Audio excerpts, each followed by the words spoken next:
Nós paramos em Gálatas 2:11, não foi? Quando Paulo repreende Pedro. Vamos lê-lo? Quando, porém, Cefas veio a Antioquia, resisti-lhe face a face, porque havia se tornado repreensível. De fato, antes de chegarem alguns da parte de Tiago, ele comia com os gentios. Quando, porém, chegaram, começou a afastar-se e, por fim, separou-se, temendo os da circuncisão. E também os demais judeus se fizeram hipócritas, juntamente com ele, a ponto de o próprio Barnabé ter se deixado levar pela hipocrisia deles. Quando, porém, vi que não procediam corretamente, segundo a verdade do Evangelho, eu disse a Cefas, na presença de todos: se você, que é judeu, vive como gentil e não como judeu, por que obrigar os gentios a viverem como judeus? Nós, judeus, por natureza e não pecadores dentre os gentios, sabendo, contudo, que o homem não é justificado por obras da lei, e sim mediante a fé em Jesus Cristo, também temos crido em Jesus para que fôssemos justificados pela fé em Cristo e não por obras da lei. Pois por obra da lei ninguém será justificado. Mas se nós, procurando ser justificados em Cristo, fomos também achados pecadores, será que isto significa que Cristo é ministro do pecado? De modo nenhum. Porque se volta a edificar aquilo que destruí, a mim mesmo constituo transgressor. Porque eu, mediante a própria lei, morri para a lei, a fim de viver para Deus. Estou crucificado com Cristo. Logo, já não sou eu quem vive, mas Cristo vive em mim. E esse viver que agora tenho na carne, vivo pela fé no Filho de Deus, que me amou e se entregou por mim. Não anulo a graça de Deus, pois se a justiça é mediante a lei, segue-se que Cristo morreu em vão. Aqui está a tua palavra, Senhor. Que ela cumpra o propósito para o qual foi designada por Ti. Paulo repetia e repetia e repetia, porque é necessário ouvirmos, Pai, novamente. Fala conosco de maneira toda especial. Que haja Pentecoste de Deus no coração das pessoas. Que haja poder de Deus, porque é isso que o Evangelho é. O Evangelho é poder de Deus. Louvado seja o Teu nome. Fica entre nós, Espírito Santo, e trabalha. Cumpre aquilo, Deus amado, que é a Tua obra. Amém, Jesus. Bem, nós vimos observando que Paulo, na última semana que nós vimos, né? Paulo leva Tito, mas não obriga Tito a se circuncidar. Tito é grego. Mas nós vimos também que ele havia circuncidado Timóteo, que ele havia participado de uma cerimônia, certo? De entrega de votos, e vimos também que ele havia feito o voto de Nazireu. Aí nós perguntamos semana passada, por que Paulo luta contra esses judeus que eram cristãos, mas cristãos judaizantes? Como esse Paulo luta por eles, por esse detalhe, por esse pequeno detalhe, mas circuncida Timóteo, participa de entrega de votos, as leis cerimoniais, faz o voto de Nazireu. Por quê? Aí eu perguntei a vocês, quem se lembra? Foi para a porta abrir, não foi? Foi para a porta abrir, para as portas se abrirem, para não causar escândalo com aquelas pessoas. Aí nós falamos que muitas vezes a gente abre mão de alguma coisa para causar o escândalo. Mas Paulo não permite que Tito seja circuncidado. Por que não? Porque ele era grego, ele era um gentil, ele não tinha que se submeter às leis de Israel. Aqueles cristãos que haviam se convertido ali, eles ainda continuavam com algumas práticas, entendendo que Jesus era Salvador, mas precisava de tempo para diluir aquilo ali. Era muito difícil para um judeu pegar Moisés e sua lei e deixar de lado. Basta você ver o que Deus teve que fazer com Pedro, para que ele pudesse deixar de considerar um gentil impuro. Ele teve que pegar Pedro, mandar na casa de Cornélio, mas antes disso, um lençol com toda espécie de animais impuros que não se comiam, que era impuro perante os judeus. Deus diz, vai, come aí, pô. Come isso aí. Não, mas olha que não come. Não considere impuro aquilo que Deus purificou. Ele então, desse momento, confronta eles. Ele não se deixa escravizar por aquele tipo de procedimento.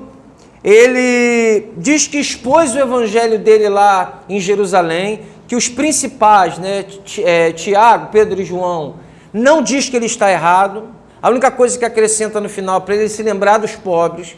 E no capítulo 11, e a gente vai ver isso também na igreja de Coríntios, ele arrecadando fundos na Macedônia para levar para os crentes da Judéia, cristãos, né? Havia um momento de pobreza ali, seja pelas circunstâncias da vida, seja por causa da chuva. Havia momentos ou porque eles estavam vendendo tudo e dando ali, a gente não sabe por que dessa pobreza ali, mas a igreja tinha que estar responsável. E ele diz, se lembra dos pobres. É aquilo que Paulo vai dizer, fazer o bem a todos, mas principalmente o da família da fé. Né? E então ele agora está em Antioquia, né? A base do cristianismo é Antioquia, foi aonde eles foram chamados pela primeira vez cristãos.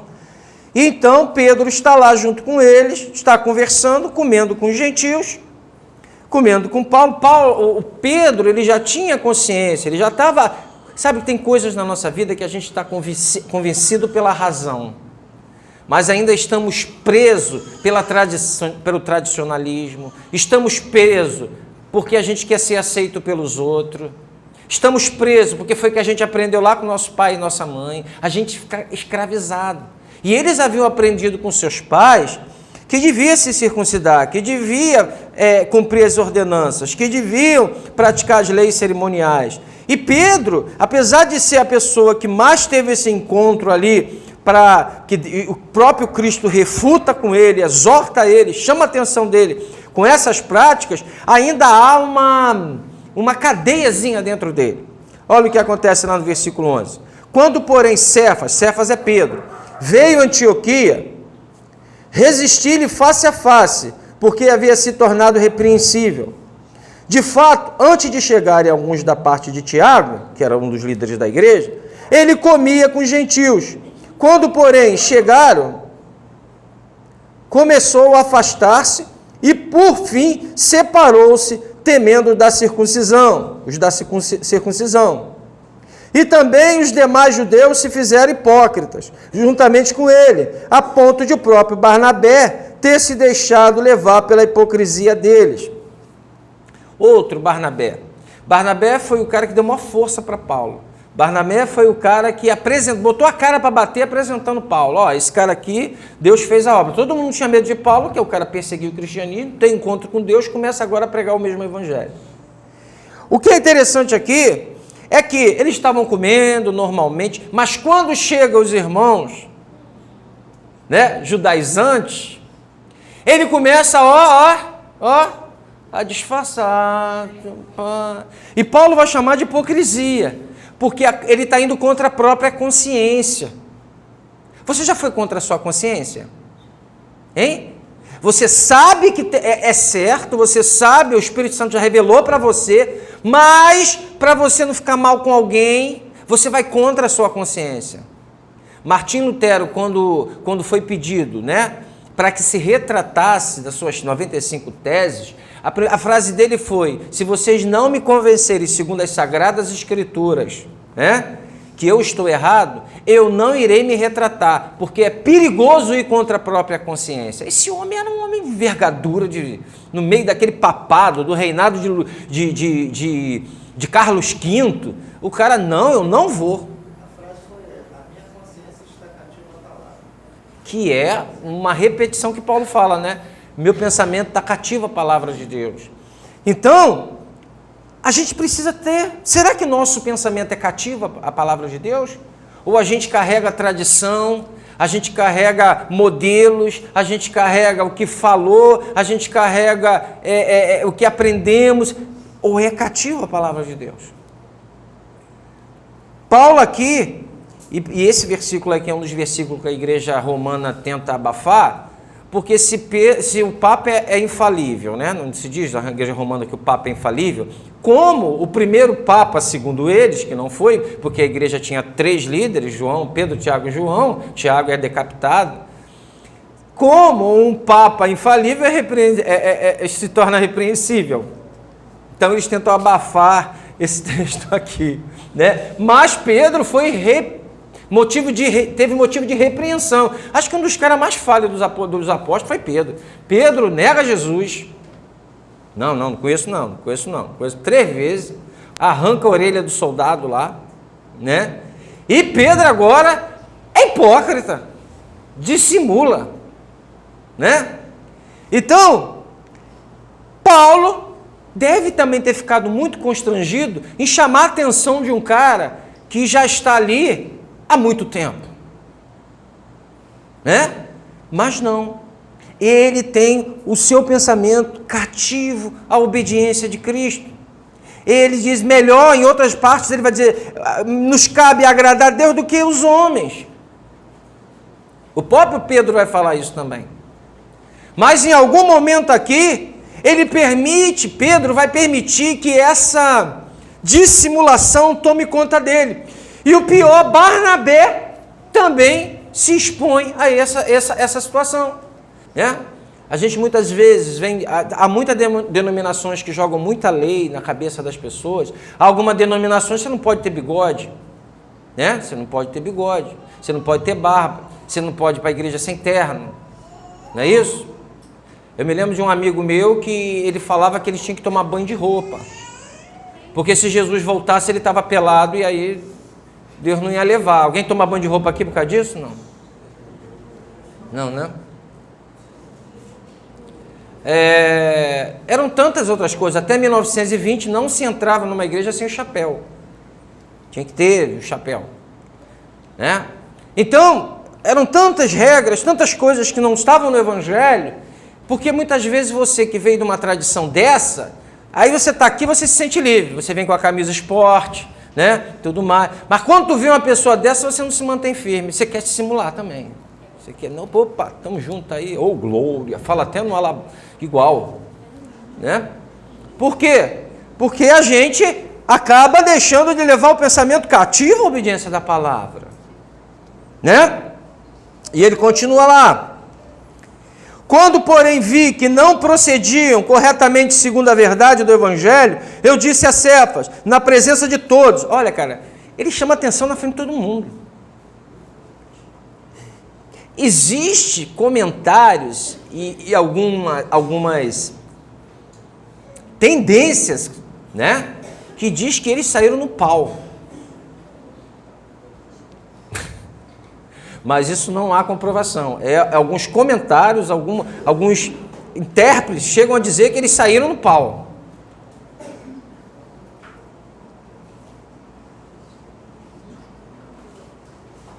E disse a Cefas na presença de todos, se você que é judeu vive como gentio e não como judeu, por que quer obrigar os gentios a viverem como judeus? Ele refuta Paulo, está todo mundo disperso. Ele refuta Paulo, ele contra-argumenta com Paulo. Você é gente, olha só, se você que é judeu vive como gentil, você está andando com a gente aqui, está comendo tudo. Ele estava comendo tudo, talvez estivesse comendo uma carninha de porco, né? Pedro talvez estivesse comendo uma carninha de porco, era proibido. Ele come, a lei cerimonial já não estava mais sobre Pedro. Deus desce lá com o lençol e diz para ele, come tudo isso aí. Aí ele diz, se você que é judeu vive como gentil e não como judeu, então era claro para todo mundo ali que Pedro não vivia como judeu. Era estabelecido, ele não vivia como judeu. Por que quer quero obrigar os gentios a viverem como judeus. E olha, apesar da bronca que ele leva, ainda está bom. Pior quando cristãos querem viver como ímpios. Aí piora mais ainda, né? Aí a carta tinha que ser... Por que tu, sendo cristão, vive como um ímpio? Porque tem gente que na presença dos irmãos são uma bênção, irmão. Na presença do pastor, então, são todos impecáveis. Todos santos. Aleluia. Eu não gosto de conversar, porque eu nunca sei a verdade, porque todo mundo camufla quando vai conversar comigo.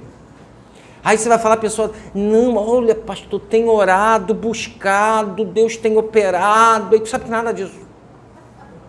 Aí tu fica até sem graça de falar, né? Não, pastor, Deus tem feito nada, tem orado nada. E aí, essas pessoas, quando estão no meio gentil, na faculdade, né? Sei lá, em algum local secular, no trabalho, elas parecem mais gentios do que cristãs. São essas que as pessoas daqui a um ano vão falar assim, você é cristã? Você era crente? Não sabia. É quase como um espião secreto, já viu o CSI? Né? É quase que um espião da CIA. Ninguém sabe que o cara é secreto, crente secreto. Isso não é pior do que essa situação aqui. Por que tu cristãos vive como gentil?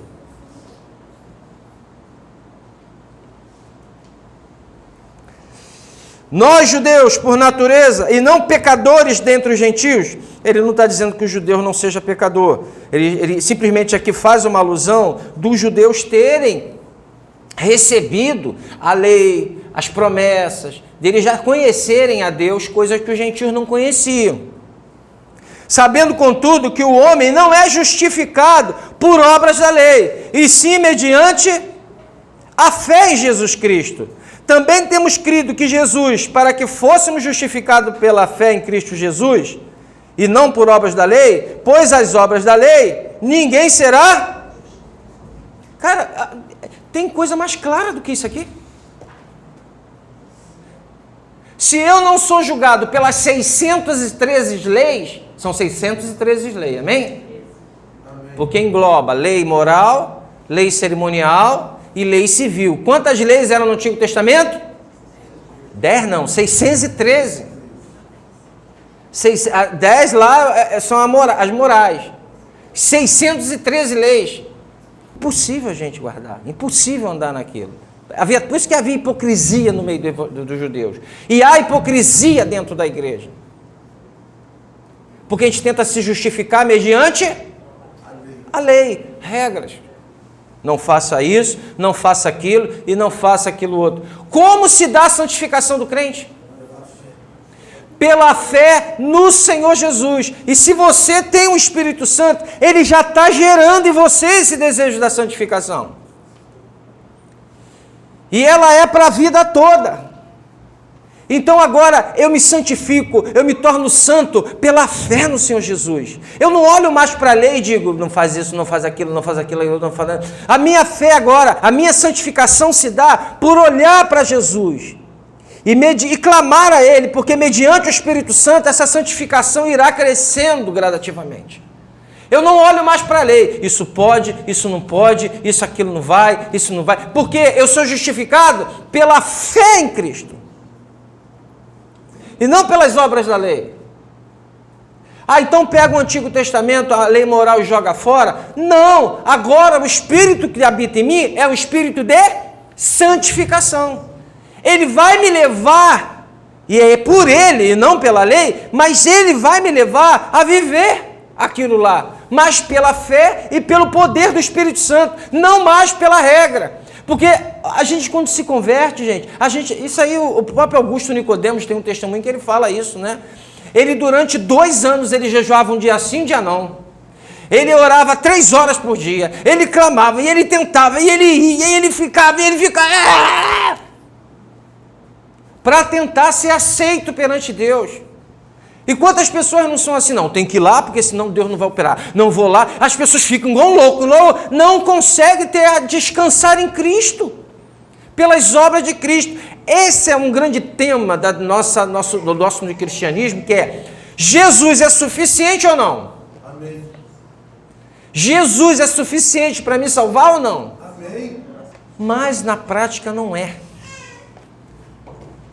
Por quê? Porque, vou falar bem claro, se eu não for para a igreja, o diabo vai me pegar na esquina, certo? Se eu não der o dízimo, a maldição das pragas lá vai voltar na minha vida, certo? O que mais? Se eu não jejuar, as portas não vão se abrir. Se eu não subir o monte, Deus não me ouve. Não é isso? Ou não? Jesus é suficiente? Então, aqui é uma linha muito tênue em eu fazer essas coisas por amor, por conscientização. Eu tenho safado também, que aproveitando ali não faz nada. Tem safadinho também, né? Nego malandro, é o malandro.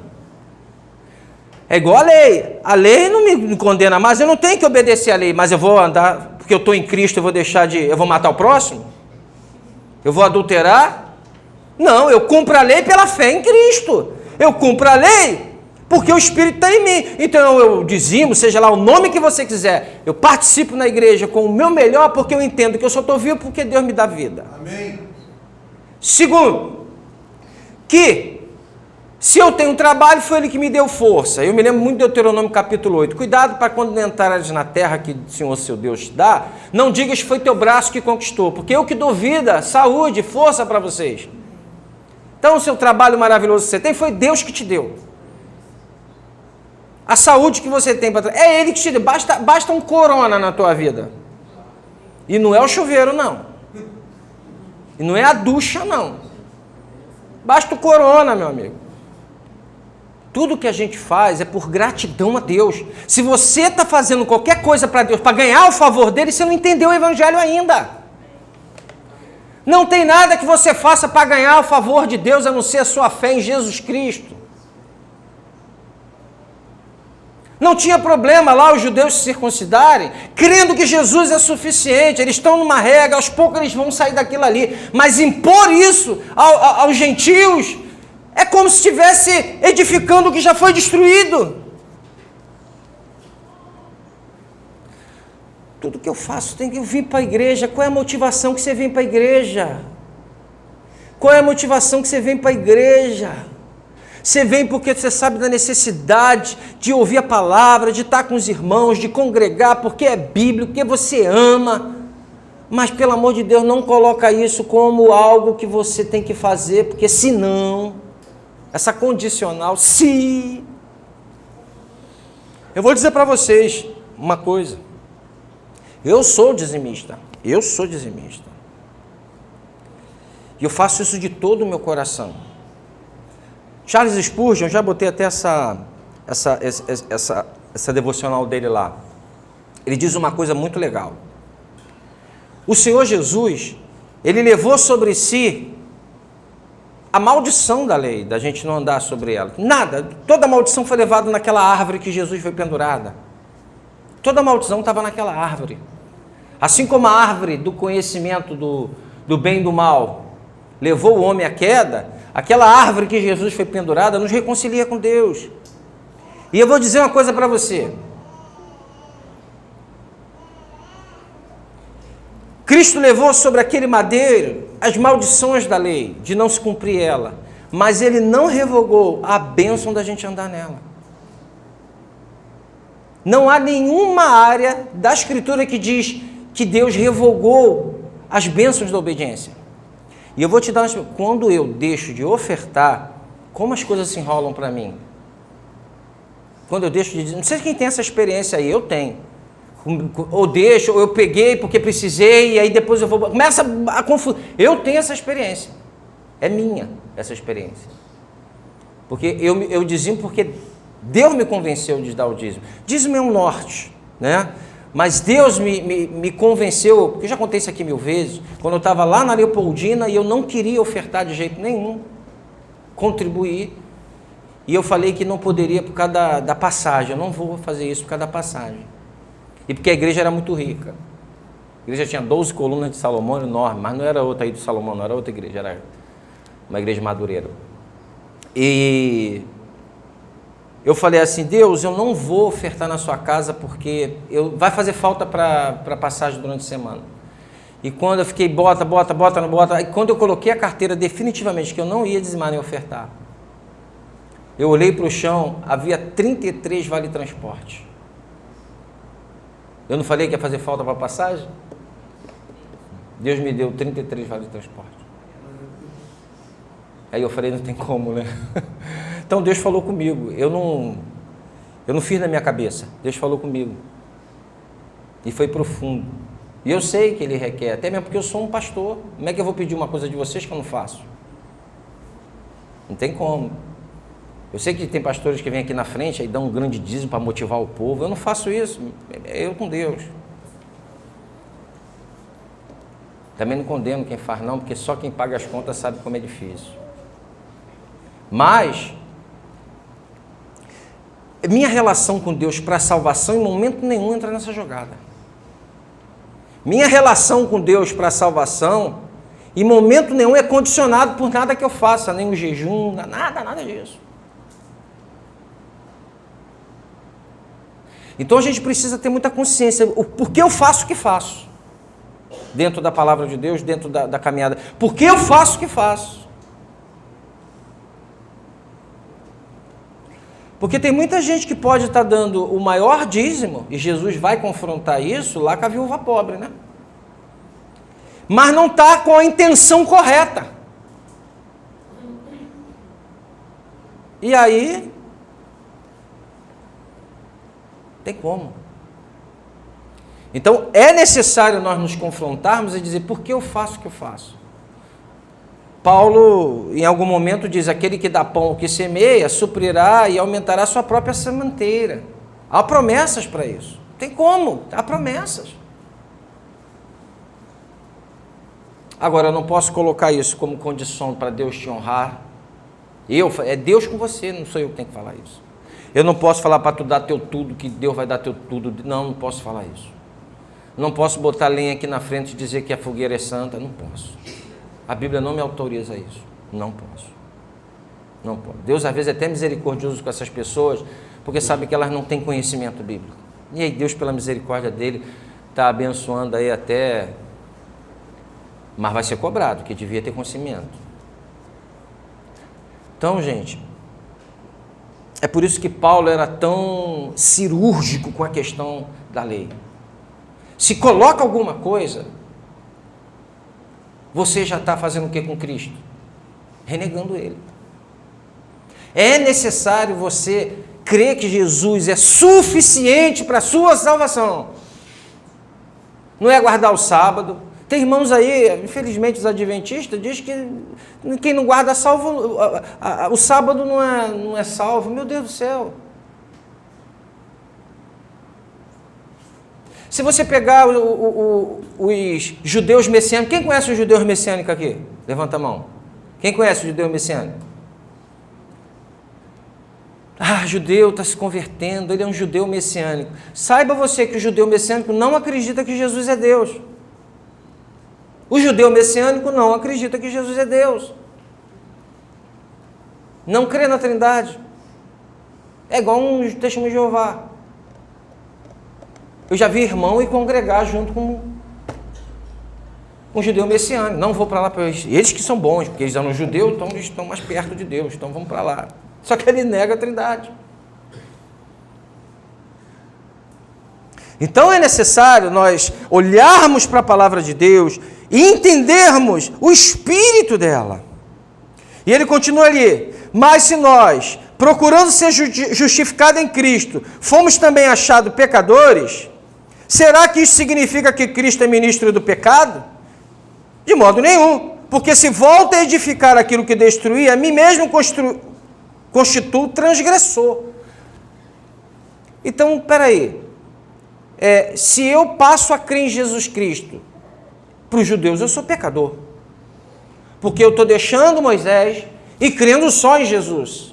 Então Jesus é ministro do pecado, porque está me levando a pecar. Paulo diz radicalmente, não. Não. Mas não mesmo. Porque eu, mediante a própria lei, morri para a lei.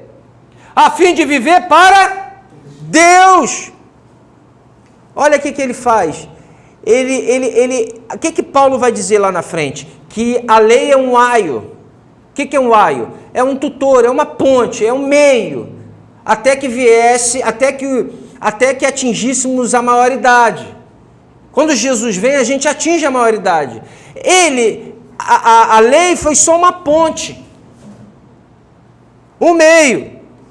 Aí ele é bem direto, ele diz assim, porque mediante a própria lei, morri para a lei, a fim de viver para... Mas para os judeus a lei não era Deus e Deus era a lei? E ele faz, ele rasga ali. Ele diz, não, deixo a lei para viver para Deus. Porque os judeus acharam que, muitos judeus estavam achando que era pela lei que eles seriam salvos.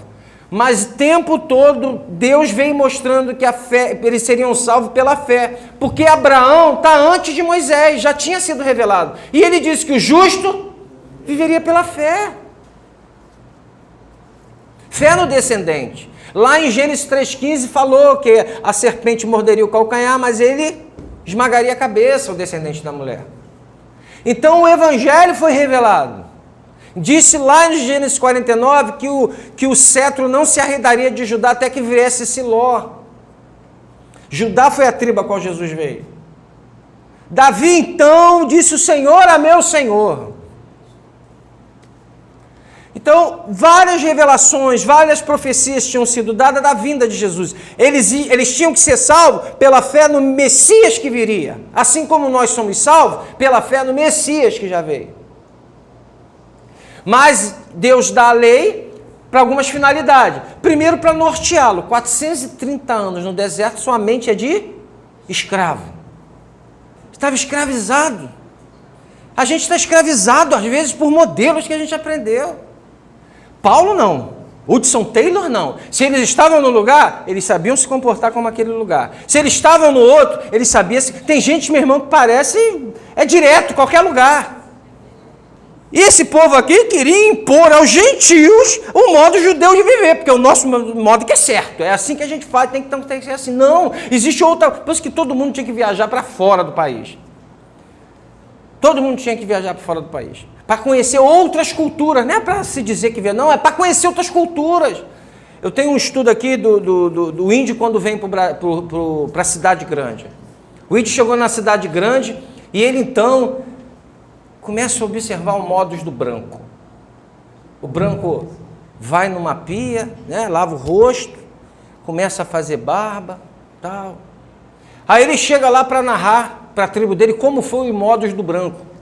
Aí perguntou, como é que o pessoal lá vive? Fala para a gente, rapaz, eles são muito estranhos. Eles pegam uma cuia e jogam água na cara. Eu fui no local e as mulheres tiram o peito e botam um negócio de plástico dentro. Eu não entendi por quê.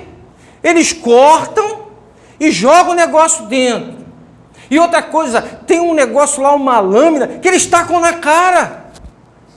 Eles tacam na cara o negócio da lâmina. E foi descrevendo, porque para eles era um escândalo do jeito que a gente vive.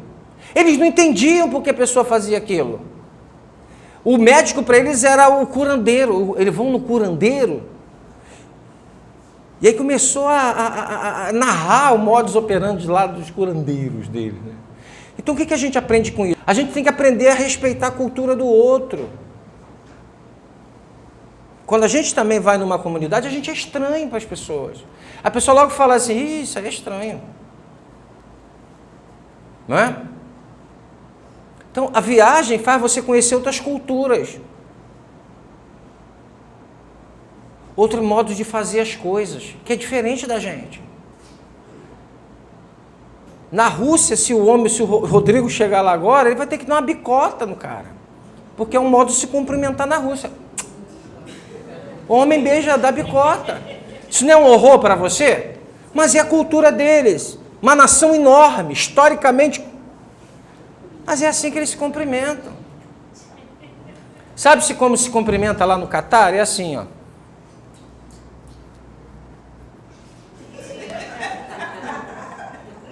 Quando eu encontro outro homem, é assim que se cumprimenta lá. Aí eu vou chegar para... Fala aí, cara, beleza? Tranquilo, firmou? Que é isso? Então os judeus queriam impor a maneira deles viverem para os gentios. Paulo diz, não, para com isso. Para com isso. Eu já sacrifiquei Timóteo lá, porque era filho de grego, mãe judia, para não ter escândalo. Agora vocês querem, porque é assim. As pessoas que muitas vezes cobram um jeito de você andar, elas acabam impondo também, quando vem na tua casa, um jeito de fazer. Não é assim? Se só fosse lá e nós, por exemplo, quando eu vou pregar em umas igrejas mais fechadas, eu vou de terno, boto uma terninha, uma gravata, porque eu respeito. Mas, se pregarem aqui, eles impõem, não, tem que ser assim, tem que ser assado, o irmão não está assim, a irmã está... Está dando para entender? É isso que a pessoa tem, respeite o espaço do outro, como uma coisa se funciona no outro. E como você crê, haja conforme a sua consciência. É isso que Paulo está dizendo. Terminando. Porque eu, mediante a própria lei, morri para a lei, a fim de viver para Deus. Você tem que morrer para essas regras. Você tem que morrer para a lei, para viver para Deus. Estou crucificado com Cristo. Olha a outra imagem. É como se Paulo estivesse colado com Jesus na cruz. E para quem nasceu de novo, é mesmo para você também, cara. Cristo morreu por mim, porque ele te deu essa certeza, porque você nasceu de novo, ele te deu o selo do Espírito Santo. Então, Cristo morreu por mim. E você fala como ele. Logo, já não sou eu quem vive, mas Cristo vive em mim. E esse viver que agora tenho na carne, vivo pela fé no Filho de Deus. Eu não falei que a santificação vem assim, gente? É pela fé no Filho de Deus. Não é mais com regra, não é mais com lei, não é mais com faça isso, faça aquilo. É pela fé no Filho de Deus. Ele é suficiente. Só isso. Como é que então eu me torno santo, pastor? Mediante a fé no Filho de Deus. Ah, mas eu não tenho o que fazer. Isso você pode até fazer. O Rodrigo, a gente não é contra isso não, gente. O Rodrigo está dando aula lá, está falando sobre os votos. Os votos não é no Antigo Testamento, mas nós podemos fazer votos hoje. Voto é uma coisa pessoal, é você com Deus, eu não posso estipular o voto que você vai fazer. É isso que a gente bate.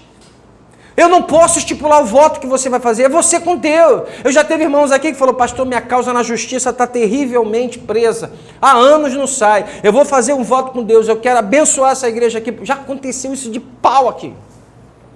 A pessoa decidiu no seu coração, mediante ela e Deus. Não eu estipular o voto que você vai fazer. É você que estipula. Mas isso em momento nenhum tem que ter mérito para a salvação, nem para aceitação perante Deus. Isso é algo que você vai fazer como uma expressão de necessidade. O jejum, você faz jejum quando? Momentos difíceis, momentos que você entende, porque o jejum está dizendo para Deus, eu não consigo mudar essa situação. E você então se consagra a Deus, você busca a Deus. A Inglaterra fez isso na Segunda Guerra Mundial. E Hitler, quando passou com a sua esquadra para jogar bomba lá, tem aquele livro até do Duell que fala sobre isso, eles estão vendo a Inglaterra pegando fogo, só que a Inglaterra não tinha sido ainda bombardeada. Deus cegou eles. Então Deus já fez isso muitas vezes. O jejum é para momentos de crise, quando você sabe que só Deus pode agir na sua vida. Às vezes Ele leva você a situações que você não pode mudar justamente para isso. Para você depender mais dele do que o do teu braço. Ele te tira todas as... Você tenta com o teu argumento, você tenta com o teu braço, você tenta com um amigo, você tenta com tudo e a porta não abre. Ele está dizendo, até chegar o momento de você entender que só eu... Porque uma coisa precisa ficar bem estabelecida, gente. Presta atenção. Jesus falou que nos comprou com... Foi comprado com? Sangue. Que nós somos o que dele? Servo. É por isso que se usa aquela gola clerical, que aquilo ali significa aquilo que os escravos levavam no pescoço como escravo. Então, todo ministro do evangelho, aquilo foi criado por um protestante. Ele coloca aquilo no teu pescoço, no pescoço dele, para dizer que ele é servo da igreja. Esse é o símbolo, servo da igreja. Quando Jesus diz que nos comprou com sangue, Seu Gerival, você já comprou alguma coisa? Você já comprou alguma coisa? O senhor comprou sua casa, não comprou? O senhor comprou, de repente, uma televisão, amém? Aquela televisão pode fazer o que ela quer lá, ou ela vai ficar onde o senhor botou. A sua casa, ela pode, de repente, dizer, não, vou ser amarela, não quero ser... Não, não pode. Certo? Você compra um cachorrinho. Davi que gosta de cachorro é Thaís. Ou vai gostar de cachorro. Ó, bem, Skype, não? SCAD. A SCAD pode ficar onde ela quer na sua casa? Não pode, mas ela não sabe disso. Ela não entende isso. Mas ela pode ficar? Não pode. Não pode ficar. Ela pode dormir na cama com você, Thaís? Eu gostaria. Gostaria, Thaís? Ô, Senhor. Bem, não pode. Por quê? Porque ela é deles. Porque a televisão é do seu Genival. Ele comprou com dinheiro. Jesus te comprou com o sangue dele. Me diz uma, você pode fazer o que você quer? Com tudo que é da sua vida? Se você é servo, a palavra servo é escravo. Se você é escravo, você pode fazer o que você quer? Você está pensando, em nome de Jesus de Nazaré, você está pensando que eu faço o que eu quero? Quem acha que eu faço o que eu quero aqui na igreja? Às vezes eu dou até, gente, eu gostei do amarelo, mas eu não faço o que quero. Porque eu não fui chamado para fazer o que eu quero. Regina, você não tem direito de fazer o que você quer. Minha esposa, você não tem direito de fazer o que dá desejo no seu coração. Ah, eu queria tanto. Você não pode fazer isso. Porque você é dele. Você foi comprado pelo sangue dele. A igreja que você congrega, foi ele que colocou você. Se não houve um escândalo, se não houve algo, você não pode sair de lá, a não ser debaixo da direção de Deus. Senão é disciplina na sua vida. Porque Deus disciplina? Agora, se o pastor aprontou, se você vai viajar, não dá mais para ficar aqui, vai morar em outro local. Agora, sair da igreja porque o irmão não falou comigo bom dia?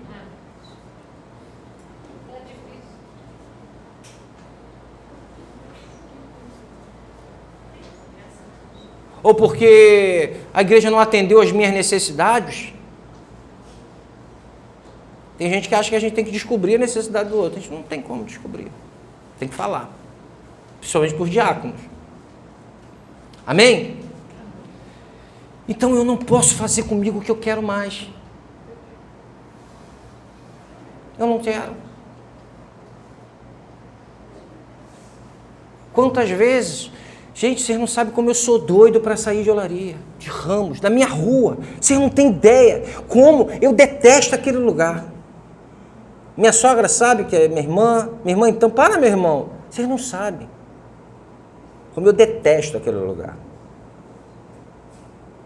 Vocês não têm ideia. Eu detesto com todas as minhas forças. Mas agradeço a Deus pela casa que Ele me deu. Mas detesto o local que eu estou. O que eu faço? Eu saio mudando do jeito que eu quero? Eu vendo ela por 100 mil a menos para poder vender e comprar qualquer coisa pela caixa de novo? O que eu tenho que perguntar? Senhor, aonde o Senhor quer que eu more? Aonde eu vou glorificar o Seu nome? Amém. Aonde o Seu nome vai ser glorificado? Qual o local que eu estiver morando que vai servir para a Tua glória, meu Deus? Quantos de vocês aqui não teve vontade de meter o pé no casamento? Quantos não teve? 25 anos de casado não é fácil não, gente.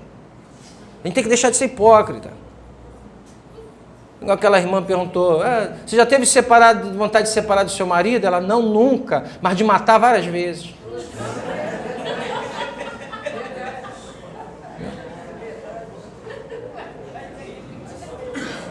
Eu já tive vontade de viver minha vida, de fazer, claro, todos nós. Mas eu não fiz o que eu queria. Eu fiz a vontade de Deus.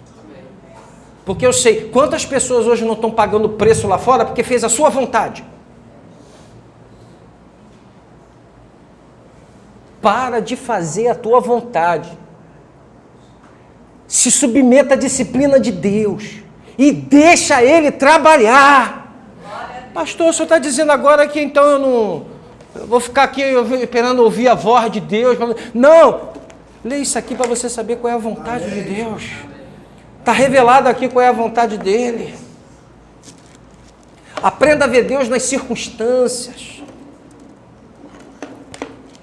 Aprenda a ver Deus nas circunstâncias. Quando Deus fala, fica ligado em Deus. É hora de sair, é hora de ficar. Se as portas não estão se abrindo, pelo amor de Deus, sossega o teu coração. Aquieta o teu coração. Saiba que é a vontade boa e perfeita de Deus para a tua vida. Ah, não, mas eu tenho. Tu não tem. Tu não tem. Para. Tu não tem, tu é servo. Tu é servo. Se realmente tu nasceu de novo, tu é servo. Não pode fazer mais o que dá na tua cabeça.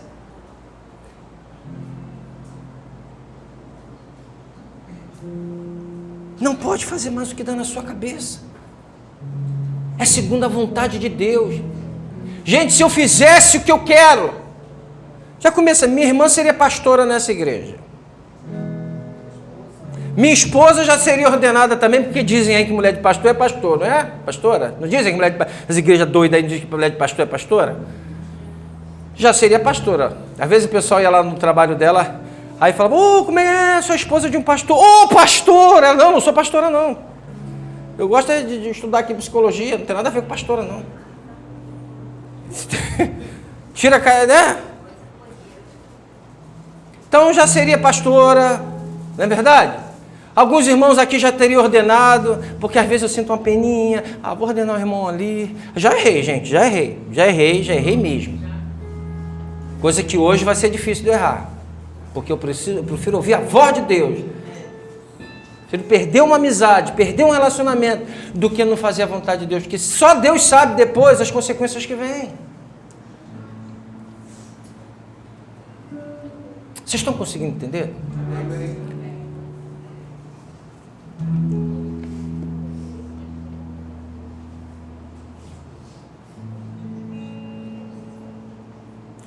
Verdade que diz aqui, e esse viver que agora tenho na carne, vivo pela fé no Filho de Deus, que me amou e se entregou por mim. Não anula a graça de Deus, pois se a justiça é mediante a lei, segue-se que Cristo morreu em vão. Se a minha justiça é pelos meus atos, se a minha justiça é pela lei, se a minha justiça é guardada... É por isso que eu não tenho paixão. Eu gostaria de ir em Israel, mas para mim... Fica um negócio de Israel aí, que é uma graça, tudo é Israel, é candelabro na igreja, o culto só começa se o chofar tocar, já viu? Aí o pastor entra para pregar a palavra. Meu Deus! O olho treme, eu não aguento. Não anulo a graça de Deus, pois se a justiça é mediante a lei, segue-se que Jesus morreu em vão. Eu tive a 3 horas de Tel Aviv, minha esposa até hoje briga comigo com isso. Por que a gente não foi em Tel Aviv? Não me interessa. Mas foi lá que Jesus nasceu, foi lá que Jesus morou, mas Ele mora hoje no meu coração. Amém. Ele nasceu de novo, Ele disse, se eu vou, porque se eu não for, o Espírito Santo não virá. Se fosse lá é legal, Jesus andou aqui, beleza, aqui tá muita exposição, né? Talvez esse aqui não seja o local do túmulo, não seja, tá? Estamos aí, legal, mas parece que cria um fetiche em Israel. Há um manto. Não estou desprezando Israel. Estou valorizando o meu Cristo. Estou nem aí para o candelabro. Seria uma outra mensagem.